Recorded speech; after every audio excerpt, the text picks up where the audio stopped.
A palavra revelação vem do latim e do latim revelatio.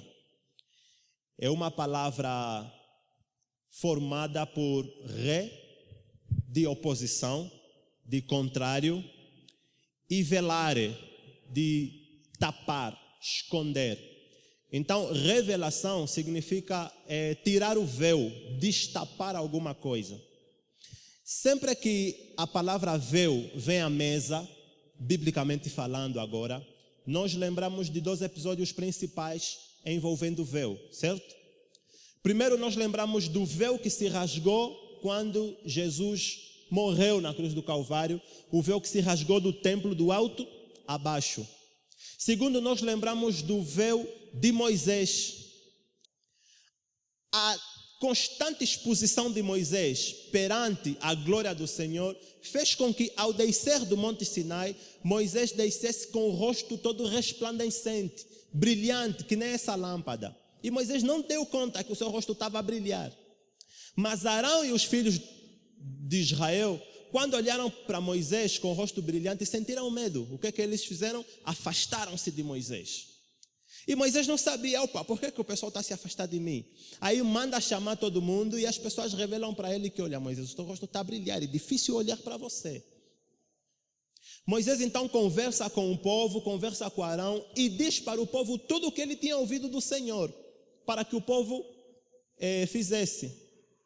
Quando eu era criança e eu lia esse texto, eu pensava que Moisés cobria o rosto para que a sua face resplandecente não ferisse os olhos do povo de Israel, nem os olhos de Arão.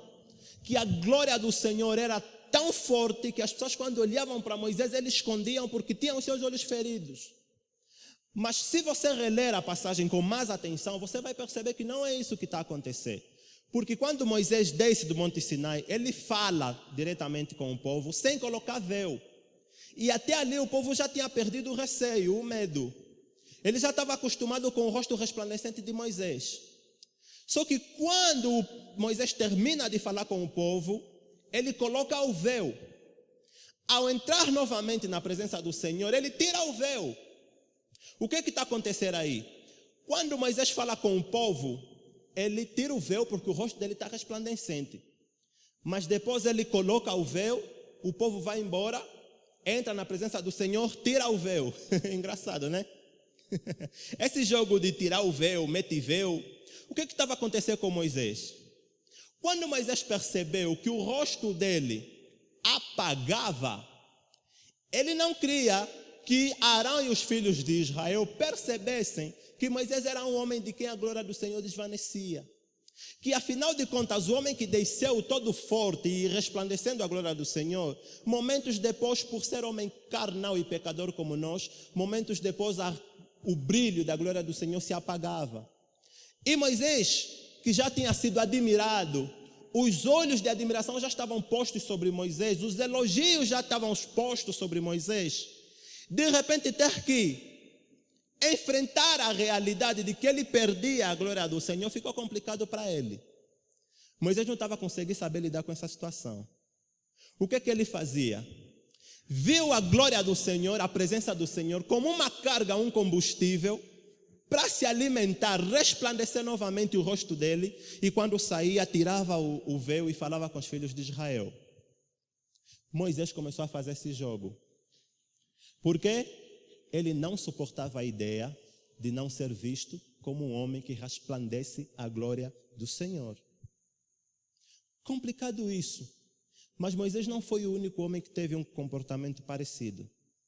Quem vocês se lembram de um comportamento assim fingido, dissimulado?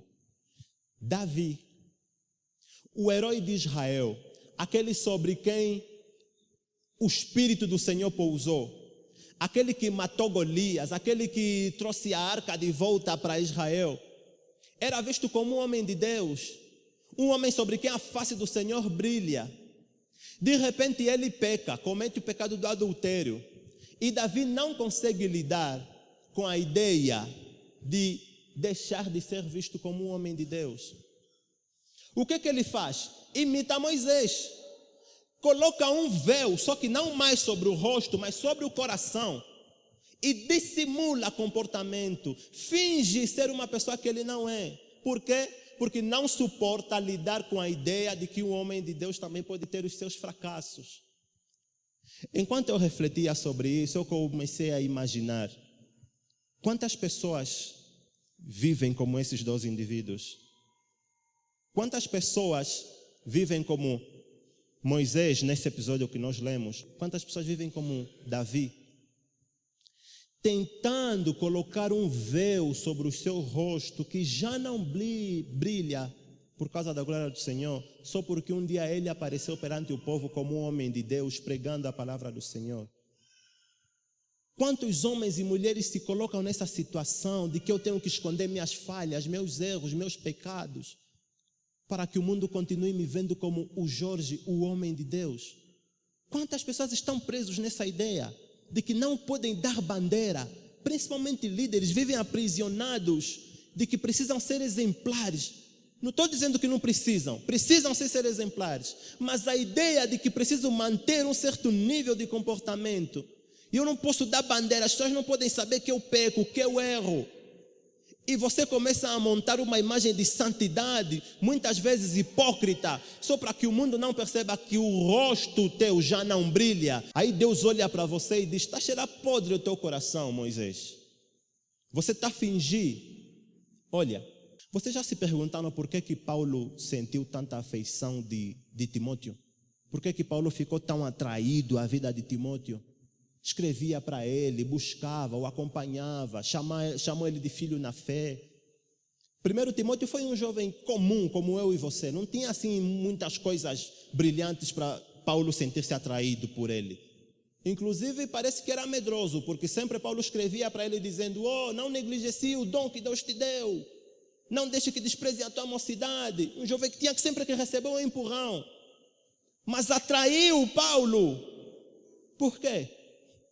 Parece que Paulo valorizava demais o princípio de fé genuína, fé autêntica. E isso ele encontrou em Timóteo.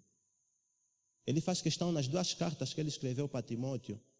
1 Timóteo 1,5, 2 Timóteo 1,5, ele está dizendo: a fé genuína, não fingida, dos seus antepassados habita em você também. Esse princípio de Paulo fez com que Timóteo se aproximasse dele cada vez mais. Quem me dera que esse princípio fosse patente também na igreja de hoje, na igreja de Cristo, a começar em mim. Quem dera se nós não colocássemos véu no nosso rosto para que as pessoas não percebam a nossa fraqueza, os nossos pecados. Quem dera que nós não procurássemos ser tão cristãos super-heróis, cristãos santarrões. Quem dera que as pessoas olhassem para mim e percebessem o quão fraco eu sou, e percebessem o quão eu preciso da graça de Deus, e procurassem se espelhar a mim. E não ver como se eu estivesse num pódio, num altar, e dissesse assim, ainda que não com palavras, mas dissesse assim para as pessoas: eu não sou como vocês, pecadores. Meu rosto brilha. E eu já fiz uma análise, percebi que eu me sinto mais atraído por gente que eu sei que peca, que erra, que cai, mas que levanta, do que gente que eu sei que está lá em cima e que eu nunca vou alcançar o nível dele. Me sinto mais atraído por aqueles que confessam seus pecados do que com aqueles que estão sempre dando testemunhos de o quão mais perto de Deus chegaram durante essa semana. Quantas coisas você precisa falar e mentir para que as pessoas percebam quanto você é íntimo e próximo de Deus? Vejam o exemplo de Paulo em 1 Coríntios capítulo 12. Ele diz assim: eu podia muito bem gloriar-me das obras e das revelações que eu tenho. Podia muito bem, mas por que eu não faço? Para que ninguém pense de mim além do que ouve e vê de mim. Em outras palavras, o que Paulo estava dizendo? Eu não vos conto todas as experiências que eu passo com Deus, para que vocês não olhem para mim e vejam um santarrão, uma pessoa que já está no altar, que já alcançou a estatura perfeita. Eu quero que vocês olhem para mim como uma pessoa que carece da graça do Senhor, tal como vocês, tal como qualquer um. Porque esse negócio de ter um evangelho onde eu sou o santo e vocês vão me seguir, não funciona. O que é que funciona? Paulo diz, quando todos nós percebemos que a graça nos basta, e só a graça do Senhor nos basta. Não os nossos méritos, não aquilo que nós podemos fazer. Esse véu que nós carregamos precisa cair. Sabem por quê? Porque enquanto nós andamos com um véu, com uma máscara de quem nós não somos, a glória do Senhor jamais poderá se revelar a nós. Nós não conseguiremos experimentar de facto quem o Senhor é. O Senhor só se revelará a nós quando nós reconhecemos quem nós somos e deixamos cair a máscara que nós alimentamos domingo após domingo. O Senhor só se revelará a nós quando nós confessamos os nossos pecados e dizer, eu não sou esse véu. Pessoal, meu rosto já apagou há muito tempo. Pessoal, já não estou a brilhar a santidade como vocês pensam que eu estou a brilhar. Pessoal, eu pequei, eu andei em caminhos tortuosos. Eu não sou o que vocês pensam que eu sou. Quando nós tivermos essa capacidade de confessar os nossos pecados, o Senhor se apresentará a nós. Sabem o que aconteceu com Isaías, capítulo 6, versículo 1 a 8? No ano em que o rei Uzias morreu, eu vi o Senhor, eu estava no templo e eu vi as abas do templo, tudo fogo. Então eu disse, ai de mim, que sou homem de lábios impuros. O que Isaías estava fazendo ali, naquele momento? Estava a deixar cair um véu. Tiago diz, confessai os vossos pecados uns aos outros. Se não haver confissão de pecados, a glória do Senhor não pousará sobre nós. E um altar ao Senhor em nosso coração não se erguerá. Porque antes de nós confessarmos os nossos pecados, quem está no nosso coração somos nós mesmos e não Deus. É o nosso próprio eu que fala mais alto. É o meu próprio pecado. E você pode assim dizer, Jorge, mas a confissão de pecados é só para o Senhor. Então eu confesso todos os dias e o meu altar já está sendo revelado. Já está sendo erguido. Olha, Tiago fala confessar os pecados uns aos outros. O que eu entendo é que Tiago fala da confissão de pecados em duas dimensões. Primeiro, do jeito que nós aprendemos em relacionamentos, a cruz nos mostra que o relacionamento precisa ser vertical, né? Nós e Deus, e horizontal, eu e vocês. A confissão de pecados precisa seguir a mesma linha de pensamento.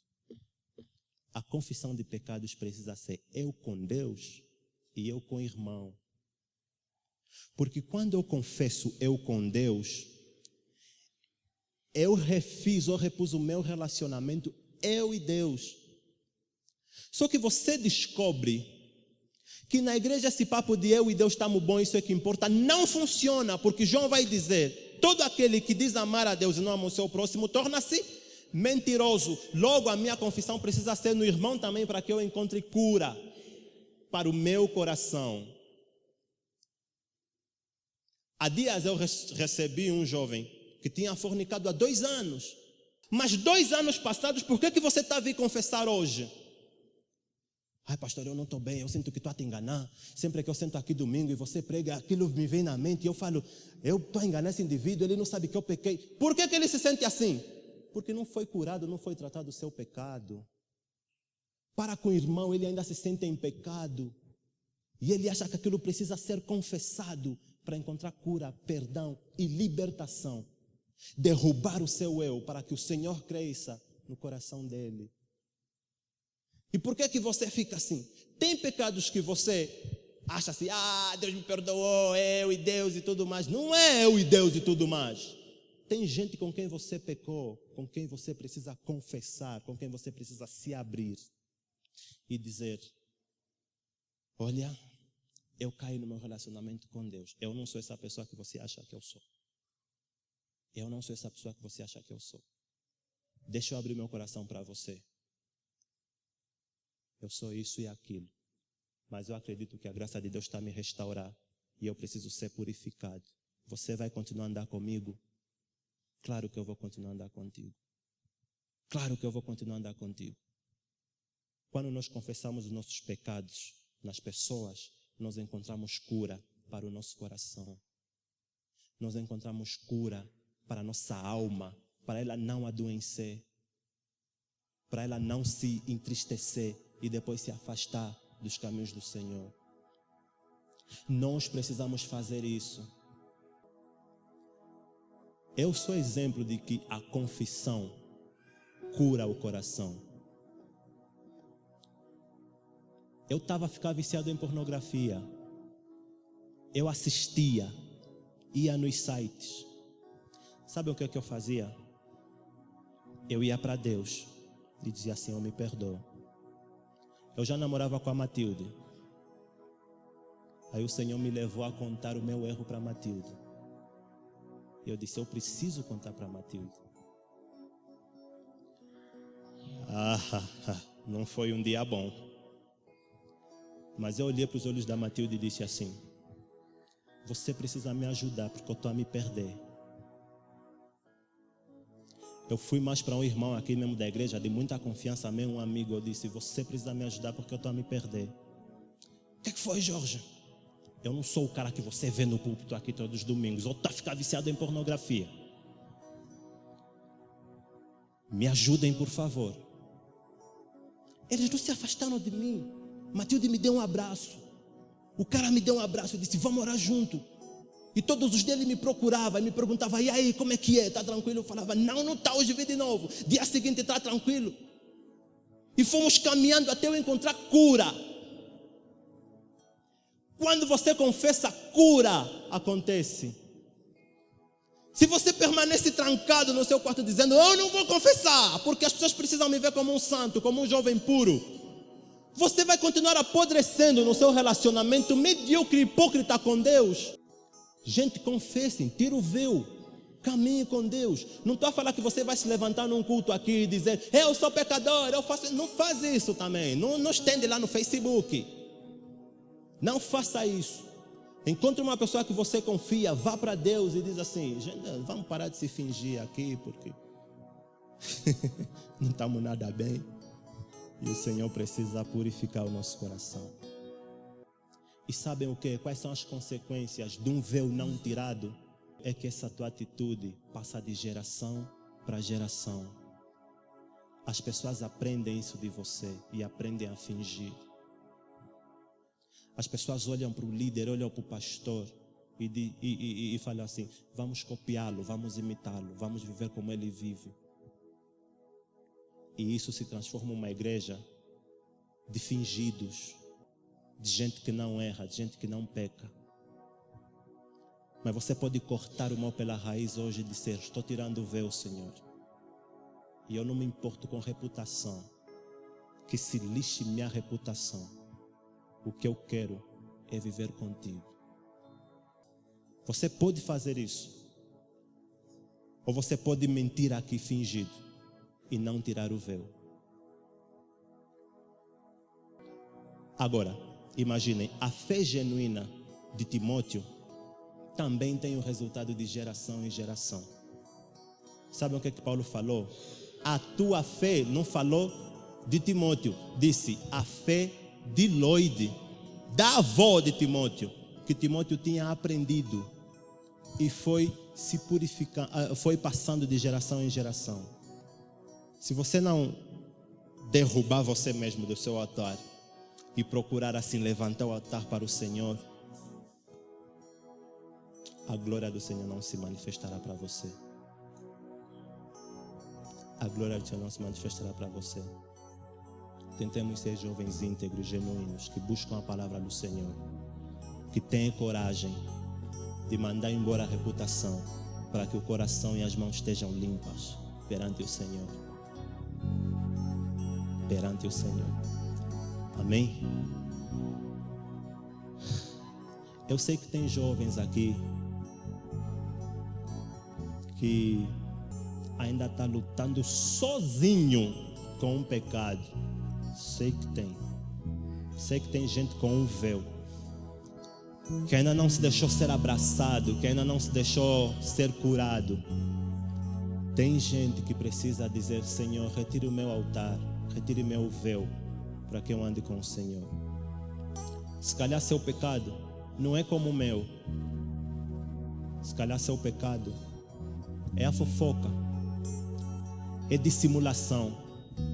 Seu pecado pode ser diferente de todos que estão aqui, mas você sabe qual é o pecado que você vive. Você sabe aquilo que estás a lutar, aquilo que você precisa tirar, derrubar. E a minha sugestão para você é: enquanto você tem fôlego, tire o altar e viva para o Senhor. Amém? Vamos orar? Feche seus olhos, baixe sua cabeça. Eu quero orar por você. Coloque sua mão para cima, eu vou orar por você. Derrube seus altares. Confesse seus pecados.